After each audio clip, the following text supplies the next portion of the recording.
Section 10.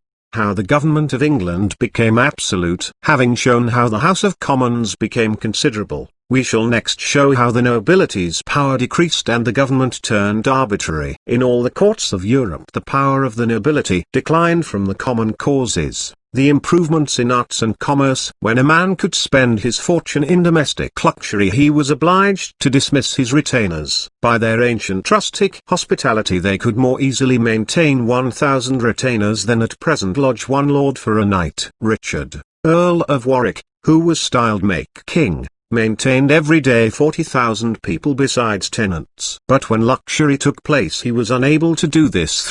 Thus the power of the nobility was diminished, and that too before the House of Commons had established its authority, and thus the king became arbitrary. Under the House of Tudor the government was quite arbitrary, the nobility were ruined, and the boroughs lost their power. It might be expected that the sovereign also should have lost his authority by the improvement of arts and commerce, but a little attention will convince us that the case must have been quite opposite. A man possessed of £40,000 a year, while no other body can spend above 100, cannot be affected by the increase of luxury. This is precisely the case of the king. He is possessed of £1,000,000, while none of his subjects can spend above £30,000 or £40,000, and therefore he can spend it in no other way, but by maintaining a great number of people. Luxury must therefore sink the authority of the nobility, whose estates are small in proportion to that of the king, and as his continues unaffected, his power must become absolute. Though this was the case in most nations of Europe,